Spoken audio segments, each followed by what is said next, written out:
Assalamualaikum warahmatullahi wabarakatuh. Assalatu wassalamu ala asrafil anbiya wal mursalin sayyidina wa maulana Muhammadin wa ala alihi washabihi ajmain amma ba'du. Ya, ala, sebelum kita memulai pembelajaran pada hari ini, alangkah baiknya kita membaca doa terlebih dahulu. Berdoa dimulai.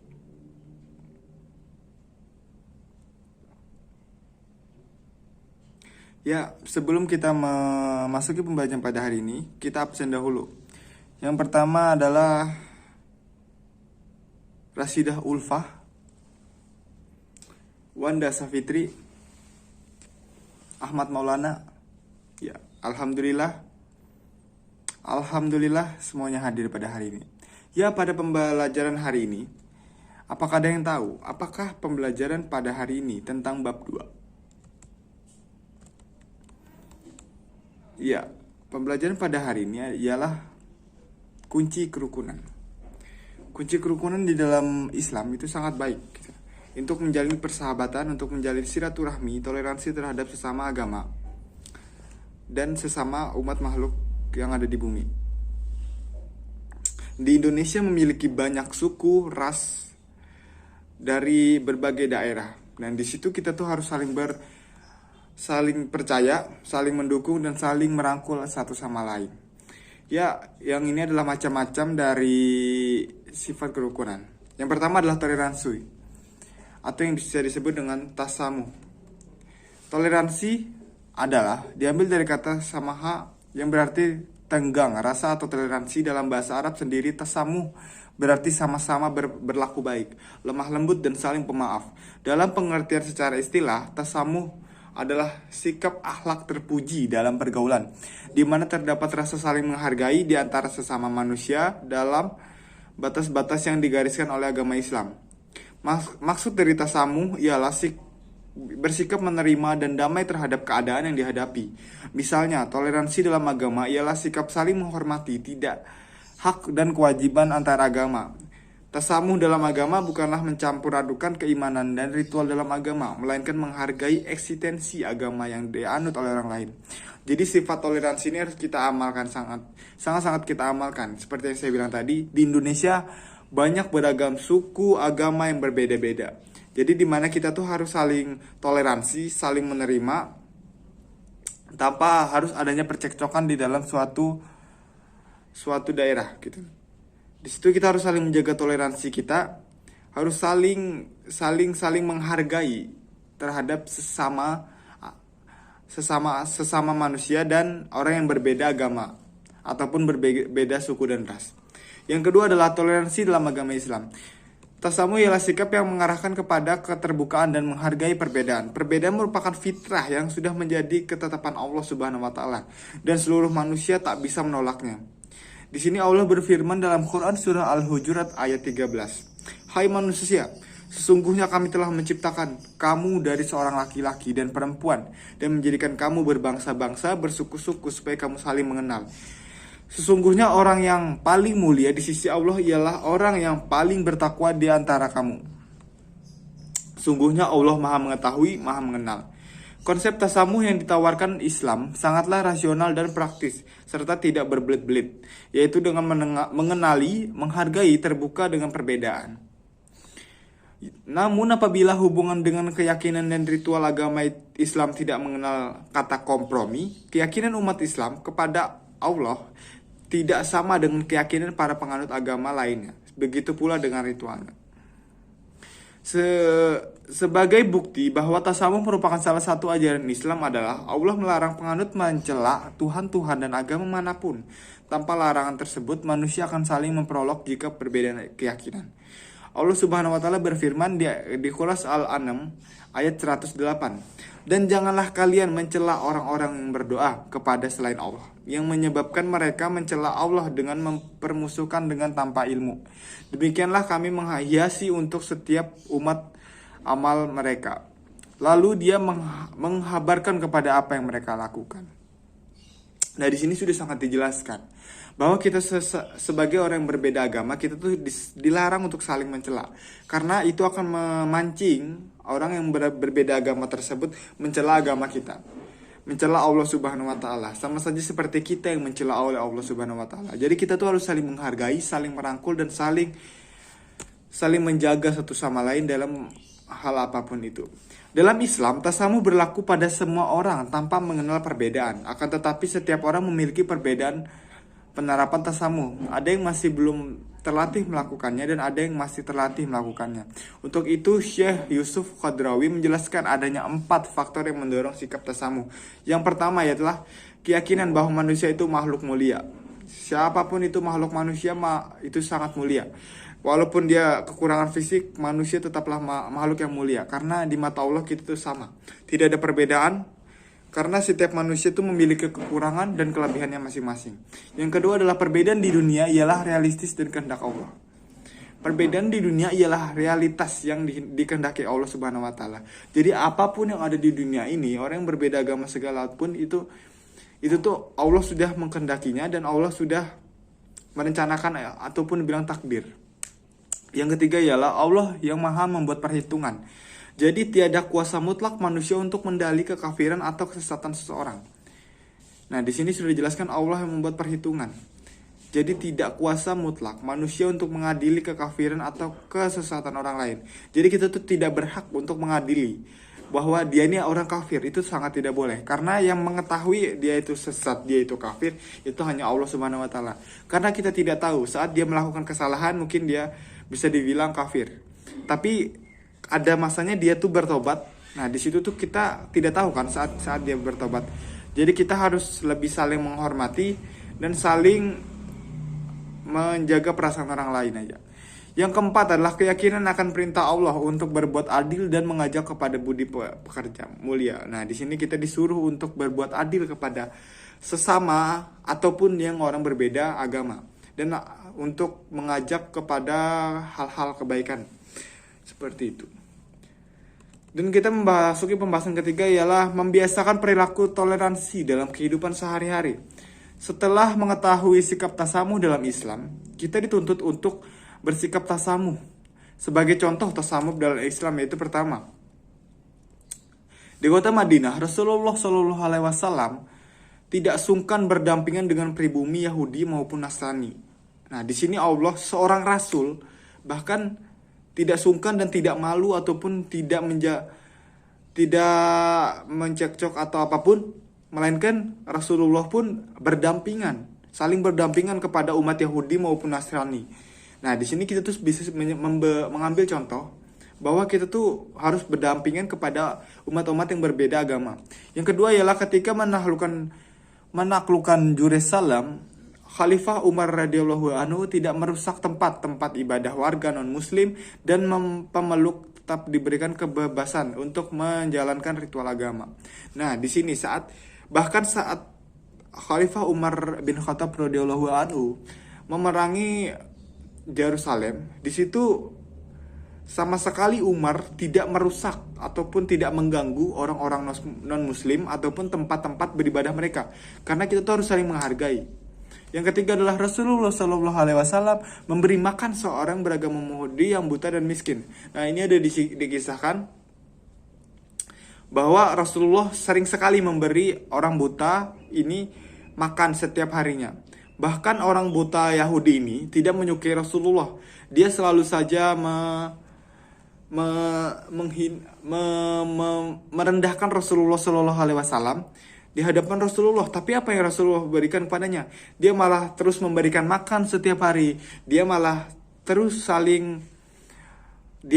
memperhatikan orang buta tersebut hingga wafatnya Rasulullah SAW.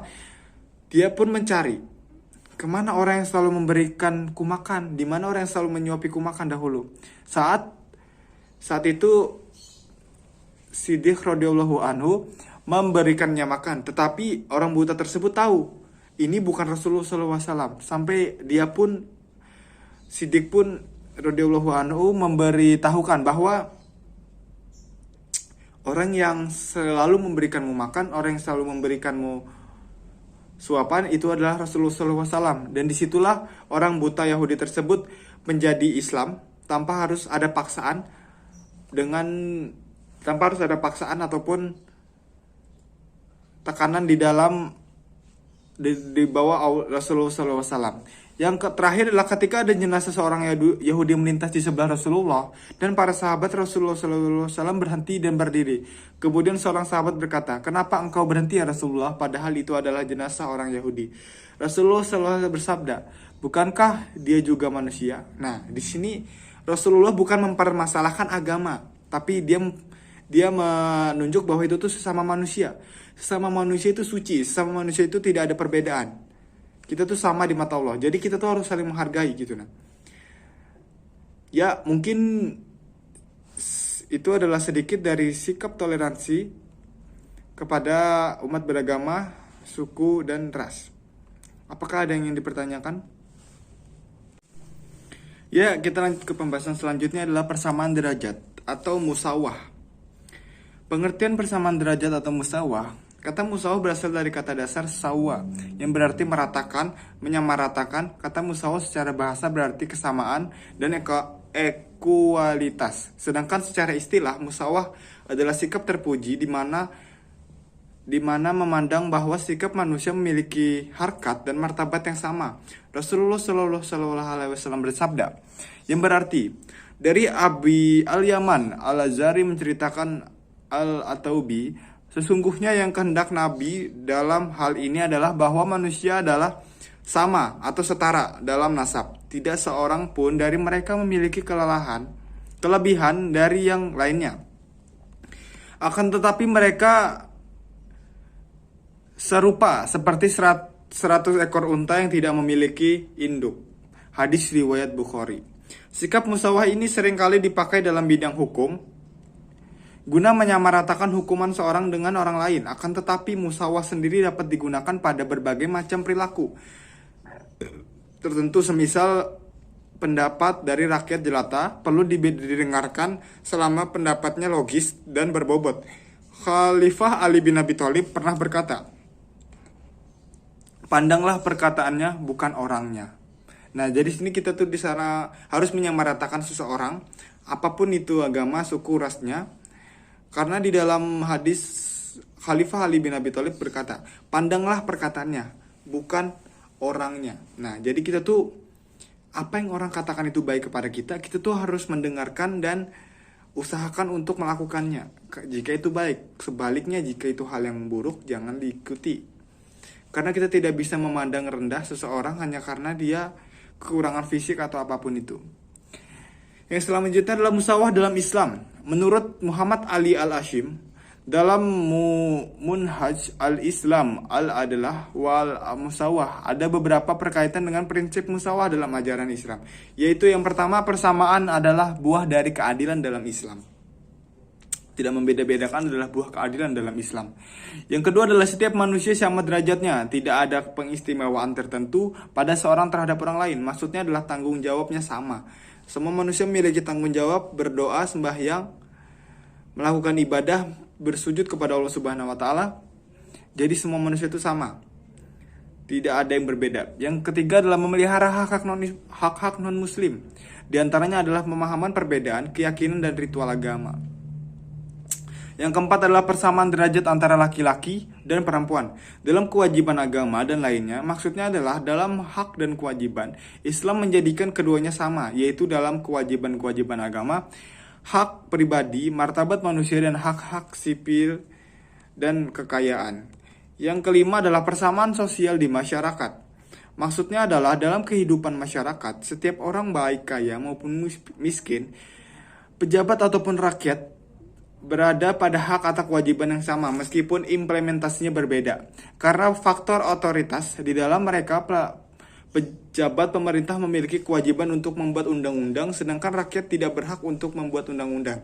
Jadi perbedaan otoritasnya adalah seorang pejabat tuh harus membuat undang-undang yang adil, bagus, dan baik, sedangkan rakyat hanya menjalankan undang-undang tersebut untuk menjadi lebih baik. Dan yang keenam adalah persamaan manusia di depan hukum. Maksudnya adalah dalam hukum, siapapun akan menerima hukuman sesuai dengan perilakunya. Tidak ada kata hukum tajam ke bawah dan tumpul ke atas. Tidak ada hukum tajam ke bawah ataupun ke atas. Jadi setiap hukum apapun yang ada di manusia ini harus adil dan menerima hukuman jika melakukan sebuah kesalahan. Yang terakhir adalah persamaan dalam mendapatkan jabatan publik. Maksudnya adalah setiap orang memiliki hak untuk menjadi pejabat publik. Contohnya ketika Rasulullah SAW memberikan jabatan panglima, gubernur dan jabatan-jabatan strategis lainnya, ada banyak budak yang telah dimerdekakan seperti Zaid, Utsman bin Zaid dan banyak lainnya. Dan pembahasan yang ketiga ialah membiasakan perilaku musawah dalam kehidupan sehari-hari. Setelah mengetahui sikap beberapa prinsip musawah dalam Islam, kita dituntut untuk bersikap musawah. Sebagai contoh, sikap musawah dalam Islam yaitu pertama, Islam datang dengan meningkatkan derajat wanita. Pada masa lampau, wanita dianggap sebagai harta yang dapat diperjualbelikan. Setelah datangnya Islam, wanita dikembalikan pada fitrahnya. Dahulu sebelum datangnya Islam, wanita itu sebagai budak. Bahkan seseorang boleh melakukan hubungan badan jika ingin membeli budak tersebut. Dan sekarang wanita pun sudah dikembalikan fitrahnya sebagai seorang ibu, seorang wanita untuk dihargai. Yang kedua adalah ketika seorang Yahudi menagih hutang yang belum jatuh tempo pada Rasulullah SAW dan ia menagihnya dengan kasar. Ia berkata, sungguh kalian adalah orang-orang yang menunda-nunda hutang, wahai Bani Abdul Muthalib. Lantas ketika Rasulullah SAW melihat para sahabatnya marah atas perkataan tersebut, Rasulullah bersabda, biarkan dia karena orang yang mempunyai hak punya hak bicara. Nah, jadi seperti itu. Jika kita bahkan di zaman Rasulullah, Rasul pernah berhutang dan dia tidak sengaja atau lambat dalam menunda dalam membayar hutang. Di situ kaum Yahudi berkata sangat kasar. Dan di situ Rasulullah hanya membiarkan dia karena orang tersebut mempunyai hak berbicara, karena dia wajar menagih utang tersebut. Yang ketiga adalah ketika Khalifah Umar radhiyallahu anhu mengirim surat kepada hakimnya Abu Musa al-Asy'ari yang berisi arahan tentang hukuman persamaan hak antar manusia di hadapan pengadilan. Beliau berkata, samakan antara manusia di hadapanmu, di majelismu dan hukumanmu, sehingga orang lemah tidak putus asa di keadilanmu, dan orang mulia tidak akan mengharapkan kecuranganmu. Seperti itu. Ya, kita akan memasuki pembahasan terakhir yaitu saling bersaudara atau ukhuwah. Pengertian saling bersaudara atau ukhuwah. Kata ukhuwah berasal dari kata akhum yang berarti saudara. Kata ukhuwah secara bahasa berarti persaudaraan. Secara istilah, ukhuwah adalah sikap terpuji di mana menumbuhkan perasaan kasih sayang, persaudaraan, kemuliaan dan rasa saling percaya terhadap orang lain. Di sini ada dijelaskan di dalam Quran surah Al-Hujurat ayat 10 yang berarti sesungguhnya orang-orang mukmin itu bersaudara. Karena itu damaikanlah antara keduanya saudaramu yang berselisihan dan bertakwalah kepada Allah agar kamu mendapatkan rahmatnya. Nah, di sini kita tuh harus saling bersaudara sesama muslim. Di dalam Quran pun sudah dijelaskan sesungguhnya orang-orang mukmin itu bersaudara. Jadi seluruh orang mukmin, seluruh orang muslim yang ada di bumi, yang ada di manapun berada itu bersaudara. Jadi jangan sampai di antara sesama muslim atau mukmin itu tuh saling bertengkar antara keduanya. Bahkan kita tuh diwajibkan untuk mendamaikan di antara keduanya jika mereka melakukan perselisihan. Ukhuwah dalam Islam sangatlah esensial. Bahkan jika ada perselisihan, kita diperintahkan untuk mendamaikannya, bukan memperkeruh suasananya. Ukhuwah dalam Al-Quran mempersingkat beberapa macam, yaitu persaudaraan senasab, seperti pada ayat yang berbicara tentang kewarisan atau keharaman mengawini orang-orang tertentu. Nah, di sini persaudaraan senasab ini tentang warisan. Jika senasab itu maksudnya saudara kita, saudara sakandung. Karena kita tuh kadang tuh seorang muslim tuh dibutakan dengan harta yang sudah banyak. Jadi orang tuh berebut-rebutan dan saling bertengkar hanya karena harta ataupun orang yang ingin dinikahi. Yang kedua adalah persaudaraan sekeluarga, yaitu persaudaraan dijalin dengan ikatan keluarga seperti dalam hal tadi, seperti warisan tadi. Yang ketiga adalah persaudaraan sebangsa walaupun tidak seagama. Yang keempat adalah persaudaraan ke masyarakat walaupun berselisihan pemahamannya. Dan yang kelima adalah persaudaraan seagama. Dan keenam adalah persaudaraan kemanusiaan. Al-Quran menyatakan bahwa sesama manusia diciptakan oleh Allah dari Adam dan Hawa. Persaudaraan yang terakhir adalah persaudaraan semakhluk dan sehamba kepada Allah Subhanahu wa taala. Secara ringkas, persaudaraan menurut Quraisy Shihab bukan hanya dilihat dari keturunan akan tetapi juga kesamaan suku, bangsa, agama, dan tanah air agar terciptanya keharmonisan hubungan kemanusiaan. Beliau membagi ukhuwah dalam 4 macam, yaitu ukhuwah fi'liyah ubudiyah, persaudaraan kemaklukan dan ketundukan kepada Allah. Semua adalah saudara karena merupakan ciptaan Allah Subhanahu wa taala. Yang kedua adalah ukhuwah fi al-isnaniyah bayariyah, persaudaraan dari seluruh manusia karena berasal dari satu ayah dan ibu, yaitu Adam dan Hawa. Yang ketiga adalah ukhuwah fi an-nasab wa al-wahdaniyah, yang persaudaraan yang dijalani karena kesamaan dalam keturunan dan kebangsaan. Ya, yang keempat adalah ukhuwah fi ad-din al-islamiyah, persaudaraan yang dijalin karena persamaan agama Islam. Ukhuwah ini harus diorientasikan dengan 8 prinsip pokok, yaitu pertama adalah akidah yang disimpulkan dalam kalimat syahadat, toleransi dalam perbedaan, saling menolong antar sesama, sikap seimbang antara semua bidang, bersikap sederhana dan tidak memihak, integrasi dan konsolidasi di semua bidang, memandang Islam sebagai rahmat seluruh alam, dan terakhir membentuk masyarakat yang memadani. Membiasakan perilaku ukhuwah dalam kehidupan sehari-hari. Setelah mengetahui sikap ukhuwah dalam Islam, kita dituntun untuk bersikap ukhuwah. Sebagai contoh sikap ukhuwah dalam Islam yaitu peristiwa ketika Rasulullah SAW mempersaudarakan kaum muhajirin dan ansar agar saling tolong-menolong antara saudara dan menjalin persatuan antara umat Islam serta menjalin pondasi dalam membangun negara.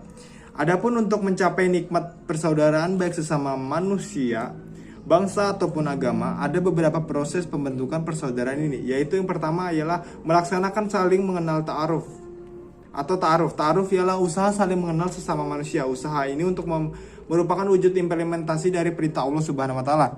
Untuk saling mengenal, usaha ini meliputi mengenali fisik, pemikiran, kejiwaan. Dengan usaha pengenalan 3 hal tersebut, persaudaraan akan terjalin lebih erat. Yang kedua adalah melakukan proses saling memahami atau tafahum. Tafahum ialah usaha saling memahami setelah saling mengenal. Usaha saling memahami sangat dibutuhkan untuk melanggengkan persaudaraan. Dengan usaha inilah seseorang akan mengetahui dan menghargai kelebihan dan kekurangan orang lain, kelebihan atau kekurangan sesama. Yang ketiga adalah bersikap tolong-menolong atau ta'awun. Ta'awun ialah sikap saling tolong-menolong. Sikap ini terjalin setelah proses mengenal dan saling memahami. Sikap saling tolong-menolong berusaha dilakukan dalam kebaikan bukan keburukan sebagai implikasi dari perintah Allah tentang ta'awun. Yang keempat adalah bersatu atau ta'aluf. Ta'aluf adalah persatuan seorang muslim dengan muslim lainnya. Usaha ini bisa diwujudkan dengan adanya kesamaan visi dan misi seperti konsistensi untuk memajukan madrasah. Contohnya tadi. Yang kelima adalah melaksanakan proses saling menjaga atau takaful. Takaful dalam sikap saling memberi keamanan, saling menjamin atau saling menjaga. Sikap ini terjalin setelah persaudaraan benar-benar erat dan kokoh. Ya mungkin sekian pembelajaran pada hari ini. Mohon maaf jika ada yang ingin dipertanyakan, silakan. Ya, jika tidak ada, mungkin kita sudahi saja pembelajaran pada hari ini. Mohon salah hilap, mohon maaf. Wassalamualaikum warahmatullahi wabarakatuh.